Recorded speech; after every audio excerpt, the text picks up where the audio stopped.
We kennen jou als zanger, maar je bent ook een organisator eigenlijk, hè? Ja, dat is inderdaad. Naast mijn zingen heb ik een eigen entertainmentbureau waarbij ik dus veel events organiseer en waarvan dit er eentje is inderdaad. Nou ja, het is voor mij eigenlijk wel toch wel een beetje een kindje geworden. Het is alweer de 4e editie dat we hier hebben in Herengewaard.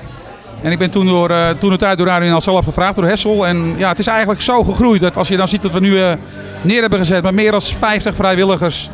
De gemeente die erachter staat, ja, je ziet het gewoon elk jaar groeien en dat is toch wel fantastisch. Nou, ik ben net al, mocht ik dan even één liedje gauw tussendoor doen, want ja, meer tijd was er niet door het volle programma.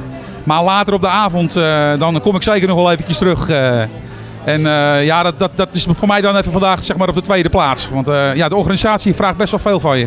Nou ja, ik zing alweer 18 jaar. Ik ben hier in Noord-Holland best wel bekend. Ik heb alle kroegen en partijen wel een beetje gehad, zeg maar.